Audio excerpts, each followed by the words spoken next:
The Ku Klux Klan is the oldest terrorist group in the United States. For 5,000 years, the white man has been the supreme race. We, the Knights of the Ku Klux Klan, intend to keep it.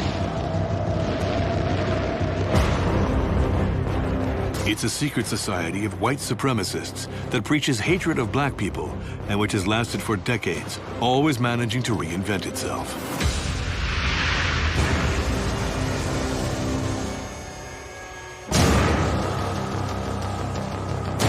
Its crimes have caused bloodshed in America for over 150 years. 150 years of hatred, racism, and horror. White power!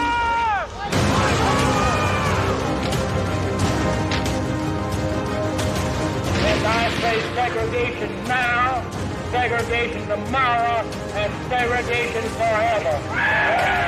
I don't believe in segregation, I believe in slavery.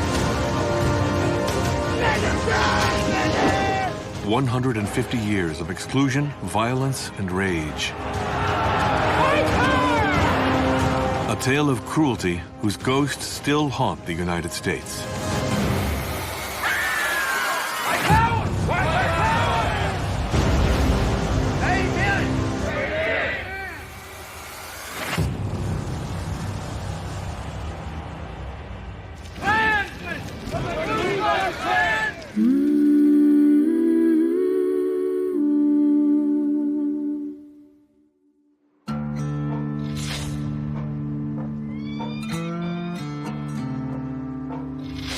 (1865), the United States.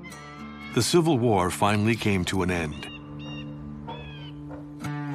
After 4 years of deadly combat and more than 700,000 deaths, the pro-slavery southern states were defeated by the abolitionist North.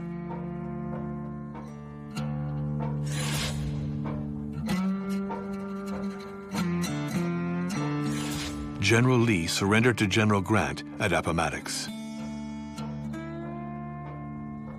Several months later, slavery was abolished. Nearly 4 million of the South's 9 million inhabitants were enslaved.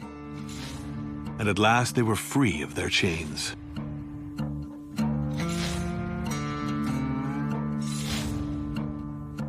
For plantation owners, this revolution was unbearable. So a shock to their identity, because our identity was very much tied up in being masters to being a class of people who were masters to slaves, even if they had not themselves been slave owners.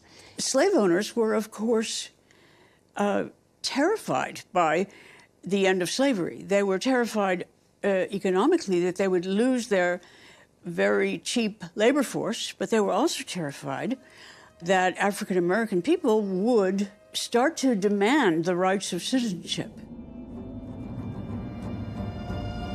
In 1865, a handful of Confederate veterans of Scottish descent decided to create a secret society in the town of Pulaski, Tennessee.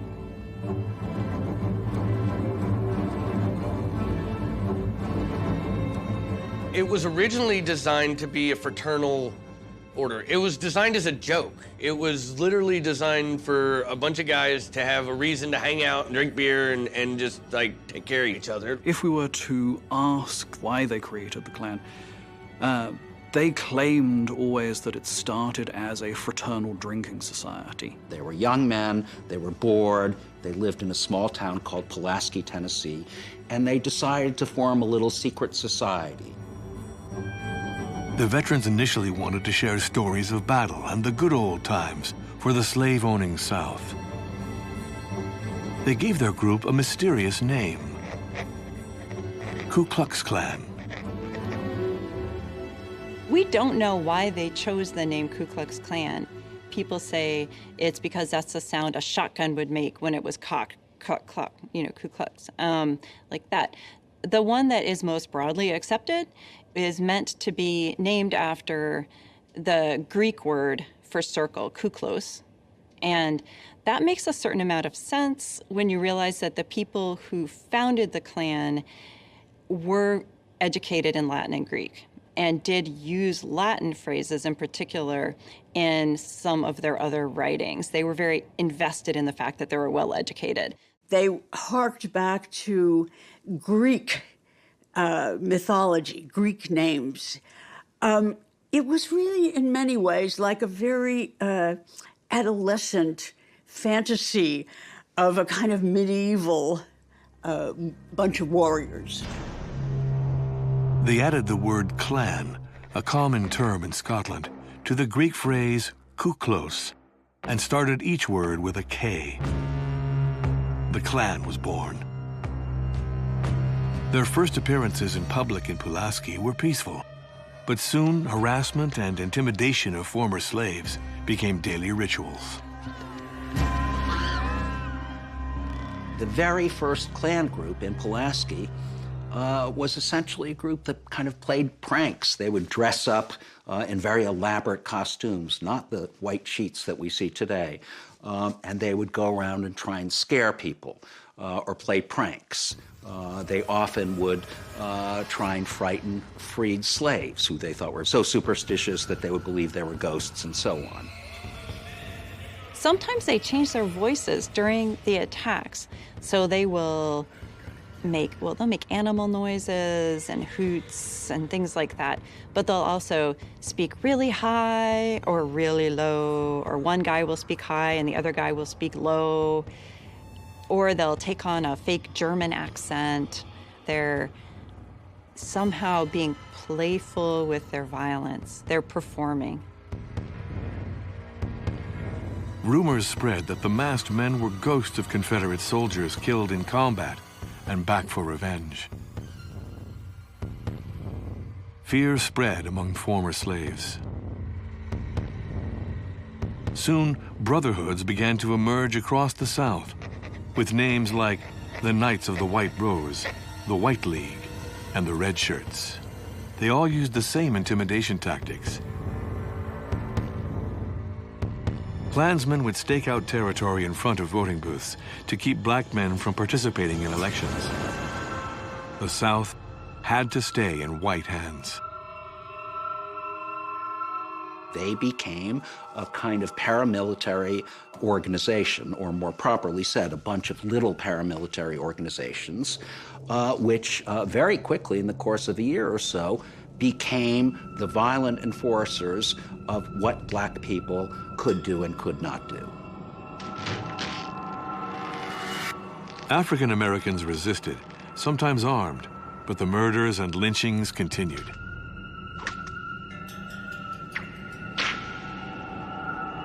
Whippings were very common, and that was a legacy of slavery.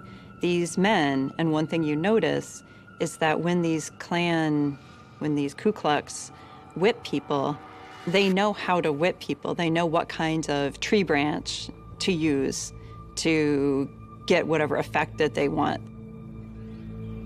You have to remember that whipping can be deadly, particularly in this era where you don't have the antibiotics. You get an infection. A couple weeks later, out of in terrible agony, you die, from just the open wounds caused by these whippings. It's very important to understand that in lynching an individual, their goal was to intimidate the whole mass. That is what terrorism is. And to a very large extent, they succeeded, because while slavery was abolished, the complete subordination of African Americans continued. Unable to vote, unable to get decent jobs, unable to have education, unable to have health care. It was a very successful campaign by a small terrorist organization. The Klan and its so-called men of justice began to get a reputation. Groups sprung up across the South, and recruitment exploded.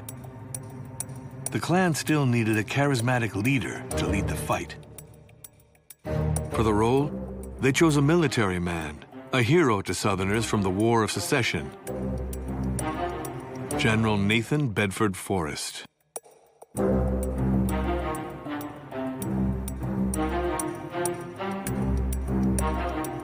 they come together, they said, okay, who's gonna be our leader? And they took a vote, and they all voted for who they thought should be a leader. Nathan Bedford Forrest got the most votes, and they come to him and they're like, hey, we started this thing, it's called the Ku Klux Klan, or the Ku Klux, and we made you our leader. Nathan Bedford Forrest didn't even realize that he was voted as he wasn't even in the KKK. Nathan Bedford Forrest was a romantic figure. He was a celebrity. He was just kind of known as kind of like a man who's going to do what needs to be done, right? So he was sort of, he had that reputation, and he was happy to have his face put on it. He clearly indicated that he was the head of the Klan. For a group as violent as the Klan, Forrest was an ideal leader. His reputation preceded him. A former slave trader, he had committed a number of war crimes during the war. During the Civil War, Nathan Bedford Forrest presided over the massacre of 300 to 400 black men who were surrendering. They were actually Yankee troops. They were surrendering to Forrest's troops, but Forrest allowed his troops to run rampage and, in fact, encouraged them to and murder all of these people. I think that really tells you what the Klan was all about. Nathan Bedford Forrest was a slave trader, a war criminal, and the first leader of the National Klan at its most violent moment. With Forrest in the lead, the Klansmen began to take more punitive action. The violence reached its peak in 1868. With the presidential elections approaching, dozens of courthouses, churches, and polling places went up in smoke. More than 1,000 murders were committed in 4 weeks. Former slaves could not be allowed in any case to exercise their rights. Doing so would upset the system of white dominance. The victims were not chosen randomly. The main thing that the first Klan was trying to accomplish was the deactivation, the politicide of African Americans within the South. So they particularly targeted African Americans who voted. They even more so targeted African Americans who held office. And in many cases, they didn't go to the African Americans who held office in order to say, you need to resign your office or we're going to be back. They went in and they killed them outright because they understood that these were people that were already established as leaders. They understood that these were people that others in the community looked to as individuals who could kind of exemplify what it meant to assert oneself as a citizen within the society. And those people needed to be neutralized. The Reconstruction-era Klan was also happy to target white Republicans, those that they saw as acting in the political interests that would further African-American power. And so this reminds us again that what we're talking about here is not only disorganized violence, it's not only depravity, it's not only terrorism, it's politics. In Washington, plans were made to take down the Invisible Empire, whatever it took. Congress adopted a series of laws to dismantle the Klan. Martial law was declared. The Federal Army, still deployed in the South, was mobilized to fight the Klan and ordered to protect black voters. Slowly, the clampdown began to take effect.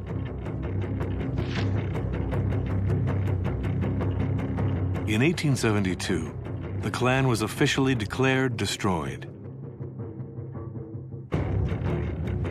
But it was too late. White supremacists didn't need them anymore.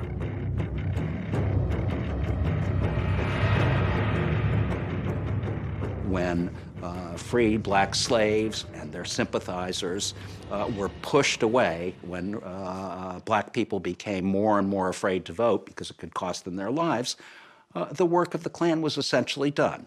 White Southerners are managing to get back legitimate power. Once they control the sheriff's office, the trial justices, once they are in charge of those things, They don't need the Klan anymore. And in fact, if you have legitimate power, you really don't like a bunch of young men running around deciding to attack people. You don't want to have to deal with whatever their priorities are. You want to be in charge. In 1877, the Federal Army pulled out of the South with mixed results. The end of slavery was meant to give way to a regime of equality. Instead, it was slowly replaced with segregation, which lasted nearly a century. Blacks and whites wouldn't mix in daily life. Schools, shops, transportation, hospitals, and more were all affected. African Americans would be separated from the white population, which kept all the power. Black people remained second-class citizens. The values of the Klan's invisible empire had spread amongst the general population. Lynchings of African Americans became more common. The federal government turned a blind eye.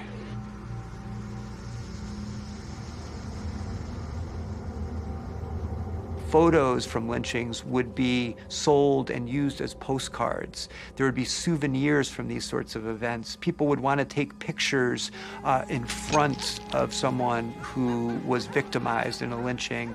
So these are acts that involved, directly or indirectly, tacitly, broad swaths of the white population. Lynchings often went far beyond the stereotype of simply hangings. People may be shot, they could be burned alive, they would be tied to the back of automobiles by the time we get to the 20th century and dragged through the streets, and then have their body displayed publicly. And what you often had in some of these lynchings was the actual molestation of the body of the lynched person.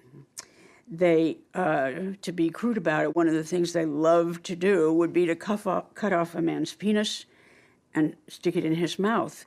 Some of that was so sexualized that there also might seem to be some kind of white anxiety about black sexuality.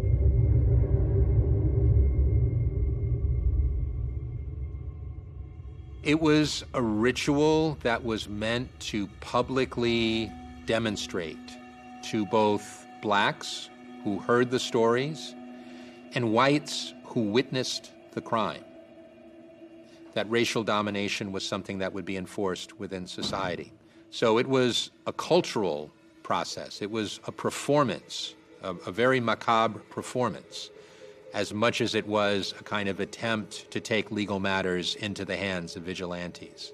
And in that sense, it meant to organize society in the same sort of way that a book or a speech or a sermon at church is meant to tell you what your values are.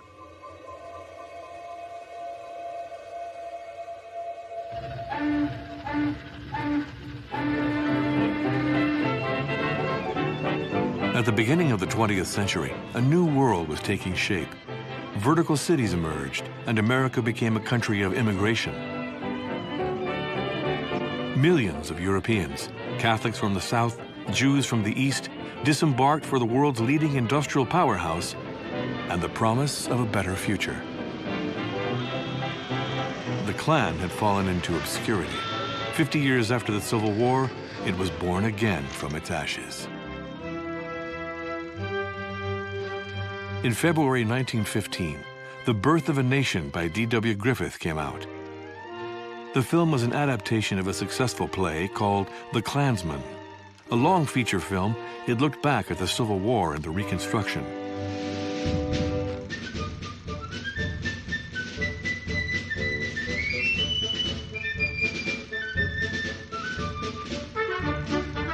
Griffith was an innovator. There were wide shots of battle scenes, realistic decor, and swelling music. The Birth of a Nation was a major cinematic show that broke with the silly homemade skits that were typical of early cinematography.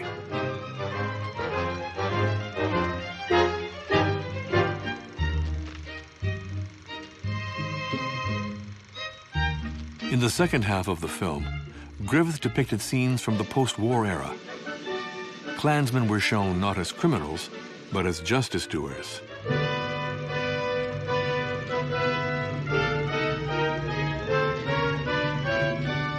Scholars of film look at it as very innovative and progressive in terms of its use of lighting, use of actors, and so on. But the core of this was the understanding that in the movie that these black men are really threatening to kidnap and rape white women all over the place.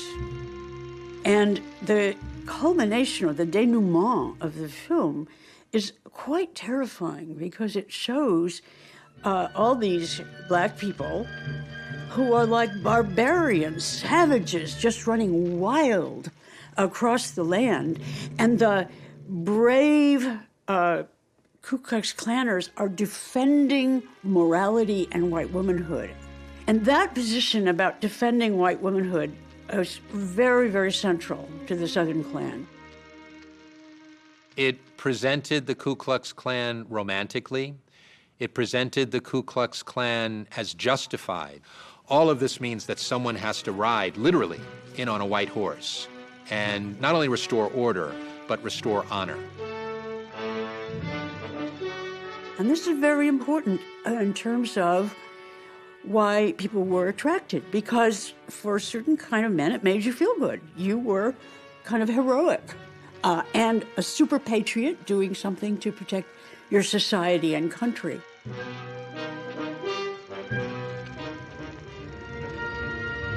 The righters of wrongs in the Klan did their version of justice, and the audiences wanted more.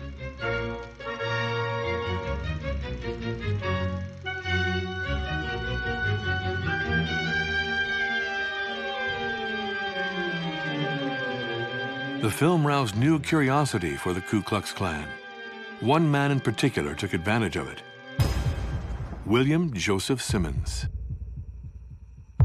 The former lay preacher born in Alabama was a member of fraternal orders. In November 1915, he organized a climb of Stone Mountain near Atlanta. Simmons dreamed of reestablishing the Ku Klux Klan to capitalize on Confederate heritage and make some money along the way. Hiding his face in a skull mask, Simmons created a ritual, secret ceremonies, and coded words. Charity begins at home. He proclaimed himself the Grand Imperial Wizard and Emperor of what he called the Invisible Empire. He wrote the Kloran, the Klansman's Code of Honor. A new KKK was born with a leader and laws. While the birth of a nation was spreading its venom, Simmons made announcements in the press announcing the rebirth of the Klan. The film thus became a 180-minute advertisement glorifying his movement. Simmons' hooded horsemen could be seen on film posters and in newspapers throughout the country.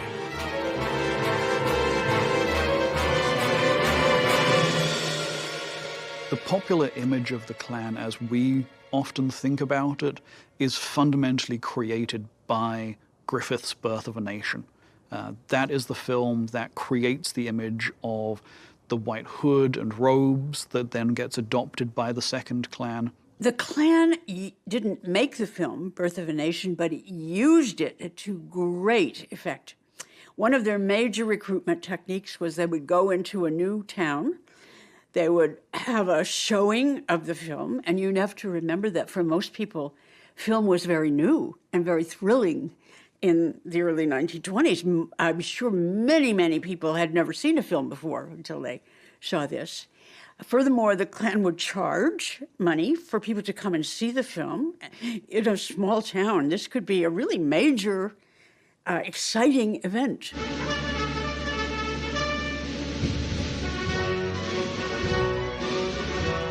The Birth of a Nation is considered the first Hollywood blockbuster. More than 50 million Americans went and sat in awe at this racist film. For most viewers, the spectacular battles, Lincoln's assassination, and, of course, the Klan's heroic victories were seen as truth. It was a narrative fiction film that D.W. Griffith had constructed specifically to convey the idea of historical authenticity, that he has title cards drawing on quotes from popular academics and historians to try to convey the idea that this was the truth of Reconstruction. And it was a truth that was widely accepted at the time. This movie was seen as, in effect, telling the story of the South after the Civil War. And so it really becomes the predominant way that people in America understand Southern history, and which, of course, is bound up in our national history.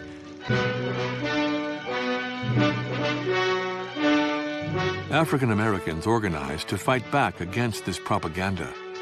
The NAACP, a group created to defend their rights, tried to get the film banned, and some cities boycotted it. But people in power remained unmoved. Griffith's work was the first feature film to be shown at the White House for a sitting president, the Democrat Woodrow Wilson. We think of Woodrow Wilson as being essentially a progressive president. But when Birth of a Nation was shown in a private showing in the White House to Woodrow Wilson, he infamously said, "It's like writing history with lightning." That's how incredibly good this movie was. President Wilson praised it. He thought it was great. He was absolutely a racist and a segregationist. That doesn't mean that he would necessarily have approved of Klansmen going around and lynching people. It's also important to understand that Wilson was himself a Southerner. He depended on votes from the South for his position. In the South, you had basically an electorate that was only white, and Woodrow Wilson could not afford to contradict them. So Wilson's essentially endorsement of Birth of a Nation, and therefore of the idea of the Klan, helped to popularize the Klan enormously. The Birth of a Nation gave the Klan a nationwide audience. Joseph Simmons was ambitious. He understood that his little business had a big future. That meant advertising. So the Grand Wizard hired two marketing experts, Elizabeth Tyler and Edward Clark. The two advertising specialists understood how to help the organization make money. They concocted a pyramid scheme. If I recruit you to be a member of the Klan, I can keep 40%, 40, of your initiation fee. You can then go and recruit him, and you can get his 40%. And that goes on until you run out of people to recruit. And the initiation fee at the beginning was $10. And $10 is worth well over $120 today. This is not an organization of poor people. There is a business to the Klan, and it's called Klan members.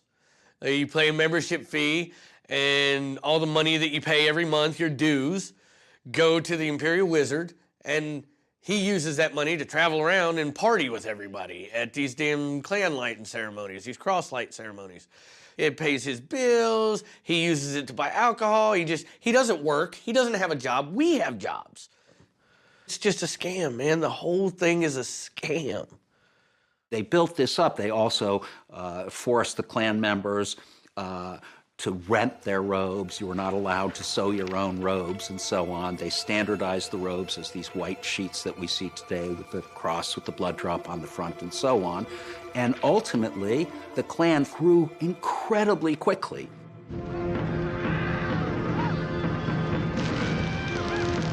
The sermons, meetings, and nighttime ceremonies drew in more and more people. In just a few months, the group went from 2,000 to 300,000 members.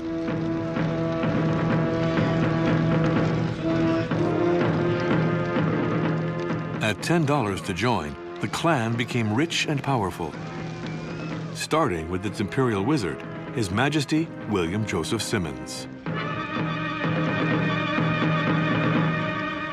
Well, for a while in the 1920s, the Klan was exceedingly powerful and had a great deal of money. William Joseph Simmons, for instance, the first leader of the Second Era Klan, lived in a multi-million-dollar mansion. So for a while, with all of these dues coming in, it was incredibly successful. The New World was changing, and the fears of the Protestant majority did too. You need to move with the times. The Klan grew its business of hatred. In addition to hating black people, the Klan adopted anti-immigrant, anti-urban, anti-communist, anti-Semitic, and anti-Catholic positions. It claimed all sorts of virtues for itself and naturally advocated for prohibition. The colonists were essentially Protestants. So all the way, they came from Europe with their prejudices against Catholics, so-called papists. They didn't really care about the United States. If the Pope told them to go shoot the president, they would do that because they were all loyal slaves of the Pope. So there was that idea. There was the idea that they drank too much, right? They actually used wine in the communion service. And this is, of course, at a time when Prohibition has just been passed. So Catholics were associated very strongly with alcohol. Also, Catholicism was connected to essentially poorer, darker-skinned countries in Europe. So, what they thought of was they thought of the Greeks and the Portuguese and the Spaniards and the Southern Italians. And at that time, those people were not really viewed as white. They're not really white, they're just kind of white. The organization grew spectacularly, as did its bank account. The group became one of the most important political organizations in the country. It spilled out of its southern base and flooded the rest of the country. On August 8, 1925, more than 40,000 members paraded down Pennsylvania Avenue. It was a huge show of strength. They were not afraid of showing their faces. And their new leader, Hiram Evans, was at the march too, as if there were nothing to hide. The invisible empire had never seemed so powerful. Estimates put Klan membership at somewhere upward of 4 million members, which was a really significant proportion of the country's population, especially when we consider all of the groups who were excluded from joining the Klan. You were only allowed to become a Klan member if you had been born in the United States, if you were white, and if you were a Protestant. And so when we think about it, narrowing the population down along those lines, 4 million members is a terrifyingly large percentage of that population. As the cameras focused on the march, another scene was taking place off-screen. Lobbyists for the Klan were working overtime in the background. Their influence on American political life was considerable. In the 1920s, the Invisible Empire got 11 governors, 75 representatives, and 16 senators elected. Harry Truman, the future American president, admitted in his memoirs that he had briefly belonged to the Klan in his youth for electoral reasons. When we say that someone like Harry Truman was a member, you have to remember this was a completely respectable thing to be. Many places, people joined the Klan because it brought them status. It was a highly respected community organization. Furthermore, the Klan chapters, the Klaverns, functioned to do what we today call networking. You meet other people. You meet people who might be your customers or who could give you a job or you could do a business deal with. There was an awful lot of economic incentive to be a part of the Klan in certain locations. The Klan was powerful enough to make or break a career. At the Democratic National Convention of 1924, it blocked the nomination of candidate Al Smith for two good reasons. Smith was a Catholic and an opponent of prohibition. But the Klan's greatest victory was getting a draconian immigration law passed. The Klan helped to pass the Immigration Act of 1924, which for the first time created an immigration quota system in the United States that extremely much favored Northern European whites. In other words, people from Germanic countries and the United Kingdom. So from 1924 until 1965, when the immigration system was reformed, the United States essentially had a Klan-devised immigration system which limited, more or less, immigration to the United States to so-called Aryans. Soon the Klan's connections had extended everywhere, including the cultural landscape of the Roaring Twenties. Yes, we belong to the Ku Klux Klan. We belong to the Ku Klux Klan. We'll protect the wives and mothers anywhere in this great land. For we belong to the Ku Klux Klan. It produced its own music, which it put out and played on its own radio stations. The organization owned its own newspapers like The Fiery Cross and The Searchlight, which published the positions of its leaders. Always anti-black, anti-Catholic, and anti-Semitic. The announcers heeded the call. The KKK was king of the hour. Ads recommended the junior KKK for 12 to 18-year-olds. And pushed the accessories that all good Klansmen needed to own.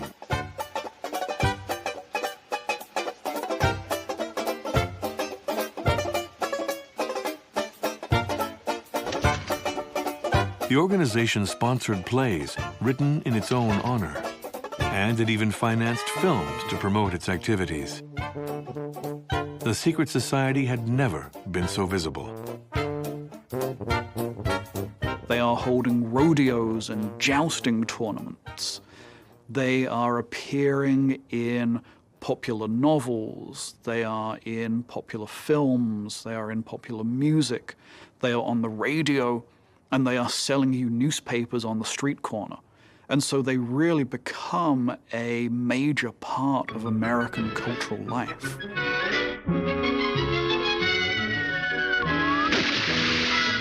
The faction society sold well. The Klan was everywhere. Its hooded figures appeared in animated and short films.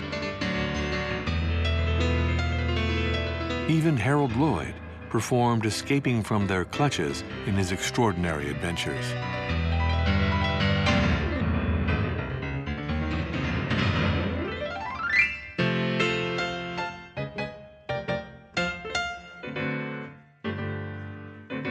In 1924, it even appeared in one of the first short films produced by Walt Disney, in which kids mimic secret society members.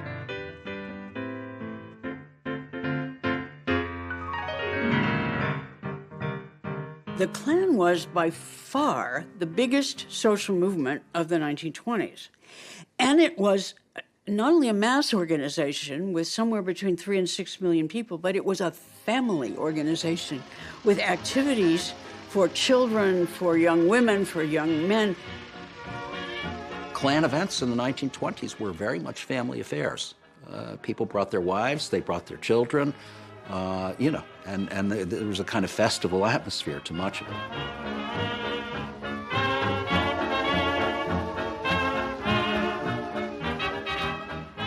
They had these giant picnics. We're talking about picnics to which 25,000 people came. There were games with prizes. There were beauty contests. There were brass bands playing. There were dances. And you would get the impression that I certainly got that in many places, a family could spend their whole lives surrounded by other Klanspeople. There were particular scripts for Klan funerals, for Klan weddings, for the christening of children. They were really part of the fabric of daily life for a lot of white Protestant people. At the same time that the Klan was hosting wholesome activities by day, its crimes continued in the shadows.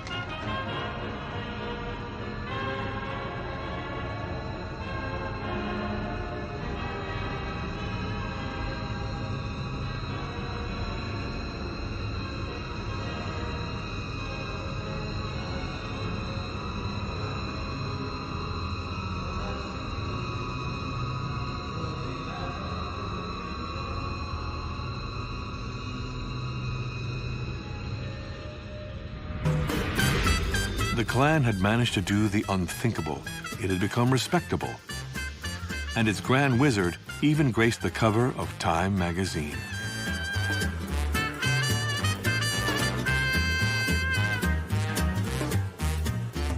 I think the most important thing to understand, and perhaps the most frightening thing, is that they had achieved a certain kind of respectability. They were viewed by many people as a legitimate fraternal political group in the United States. But this golden age wouldn't last. At the end of the 1920s, several scandals weakened the movement. David Stevenson, the KKK's new strongman, the Grand Dragon of Indiana, who oversaw over 100,000 Klansmen, was convicted of raping and murdering his secretary. He kidnapped, he tortured by biting, and he raped and killed his female assistant. And it was so shocking. This was covered in the New York Times in the West Coast. And I think for some people, well, this is going too far. We need to move away from this. One of the great aims of the Klan of the 1920s was protecting the chastity of white women. So they were all about 100% Americanism, as they called it, standing up for white women and their honor and so on, their virtue. Well, you know, when you had arguably the most famous Klansman in America convicted of this incredible rape and ultimately murder of Madge Oberholzer, it completely destroyed first the Indiana Klan, and then in waves, the rest of the Klan collapsed. Sentenced to life in prison, Stevenson had nothing to lose and began to share secrets. In July 1927, he sent documents to the press incriminating Indiana state officials who had been corrupted by the Klan. The governor, Ed Jackson, and many others were implicated. A letter from John Duval, the mayor of Indianapolis, revealed the extent of the rot. In the event that I am elected mayor of Indianapolis, I promise not to appoint any person without they first have the endorsement of D.C. Stevenson.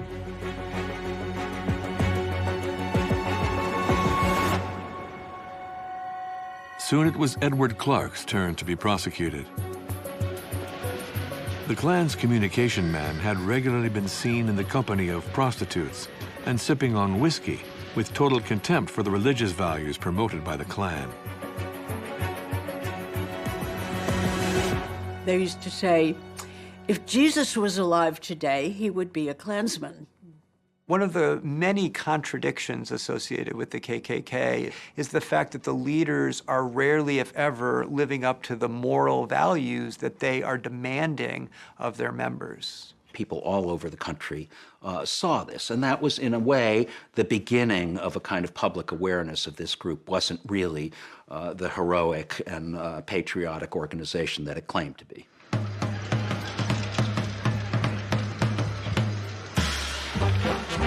At the end of the 1920s, the Great Depression ravaging the United States further weakened the organization.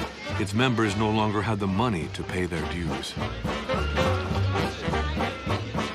President Roosevelt's economic recovery policies transformed the rural South and created manufacturing jobs.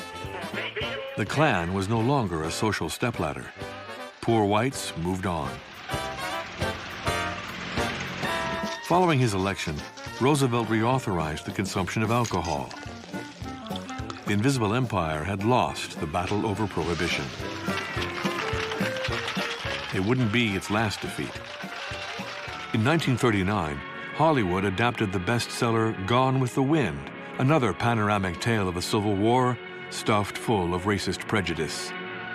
But though the Klan had appeared in Margaret Mitchell's bestseller, it was completely cut from the film. Kiss me. In September 1939, the world went up in flames. True to its hateful message, the Klan temporarily allied itself with an American pro-Nazi party, the Bund.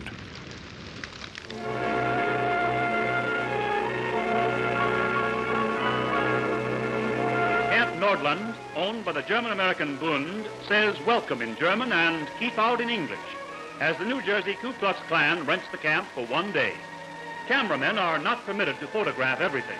Only a few Klansmen appear in pictures, none of the uniformed Bund stormtroopers. Grand Giant of the Klan, Arthur Bell, left, and Bund leader Klaproth shake hands. But the United States entered the war in December 1941 after the attack on Pearl Harbor. The brown shirts of the Bund and the white hoods of the Klan both disappeared from public life. World War II had an impact in turning people away from the Klan because the example of Nazi policy made various kinds of bigotry less popular, but also because there was a movement to publicize the diversity of the armed forces, which then had so many Jews and so many Catholics fighting for America. So it was a little hard to maintain that hostility toward those groups at that time.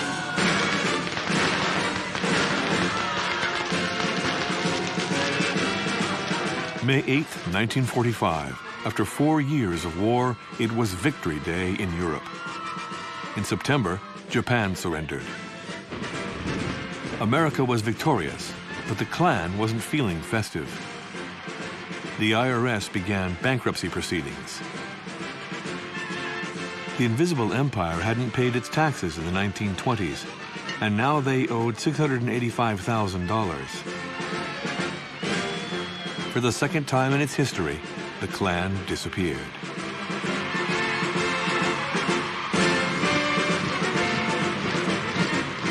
But the Hydra's hooded heads didn't take long to grow back. The post-war situation was ripe for its resurrection. In addition to the creeping fear of communism, white supremacists were also worried about returning African-American GIs.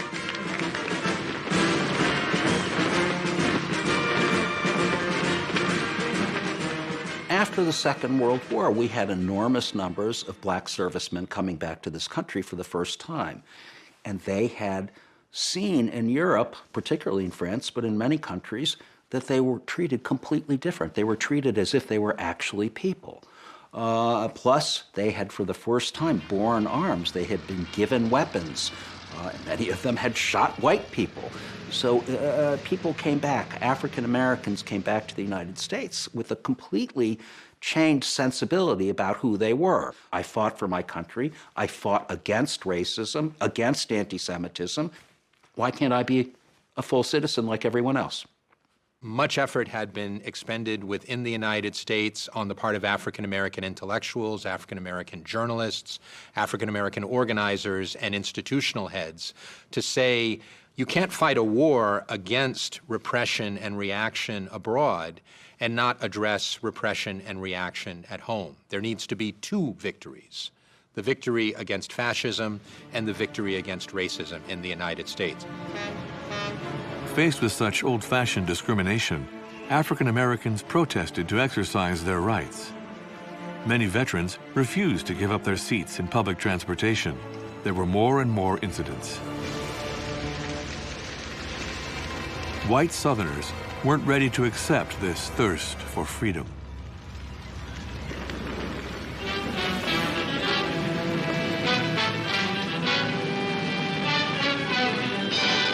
The Ku Klux Klan returns to the South. Complete with traditional white hoods, the sheet shortage notwithstanding, about 700 Klansmen prepare for the first meeting to be photographed since 1941. The assembly point atop Stone Mountain is 16 miles east of Atlanta, Georgia. Klan leaders predict similar revivals throughout America. In October 1946, the organization was taken over by Samuel Green, a member of the Klan since the 1920s. A doctor from Georgia, Green began organizing ceremonies and doing extensive advertising.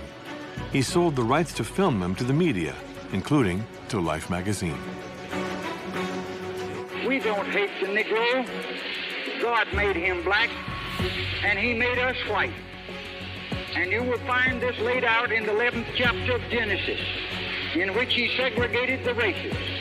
And we, knowing that for 5,000 years the white man has been the supreme race, we, the Knights of the Ku Klux Klan, intend to keep it the white race. Despite going bankrupt, the Klan had maintained an underground network. There were still thousands of people willing to pledge allegiance to the organization. The ceremony that takes place, it's called the naturalization ceremony. Take an oath of allegiance and swear to protect the white race, and you'll never turn your back on your brothers, and, you know, just things like that. Just really, it's really childish. But for me, when I felt, I felt enlightened. I felt like I belonged to something, like I finally did it. I earned this, I worked for it, and they make it a point to make you feel proud of it. Like they want you to feel proud of it. The invisible empire was once again on the march. But an unexpected obstacle appeared in its way. Up in the sky, look! It's a bird! It's a plane! It's Superman! In 1946, this particular superhero was already very popular. This looks like a job for Superman. His adventures appeared in cartoons and comics. On a radio show, he fought a criminal organization oddly similar to the KKK. Its name, the Clan of the Fiery Cross. Now the adventures of Superman. Clark Kent tracked down a boy he believed knew the identity of the robed and hooded bigots. What has happened to the cunning, half-mad leader of the Clan of the Fiery Cross? We'll find out in just a moment. So stand by for the exciting climax of today's episode.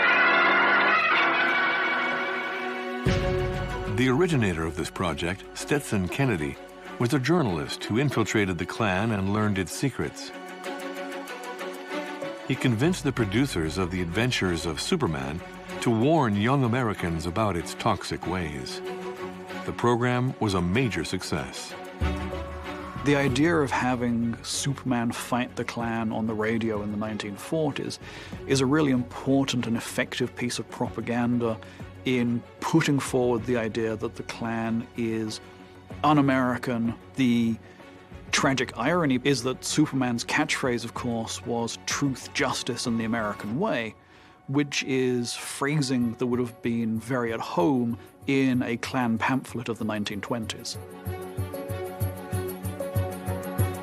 Stetson Kennedy didn't stop there. He went to Congress dressed as a Klansman to raise awareness and denounce the lack of democracy in the American South. His performance worked. Beginning in 1947, the Klan was added to the list of subversive organizations by the Justice Department. The KKK's post-war reemergence couldn't save it. It only had about 20,000 members. Very few compared to the 4 million of the 1920s. But the threat had not been eradicated. Soon, African Americans would demand civil rights much more forcefully. The battle for equality would bring the Klan back to life for a third time, riding a wave of violence.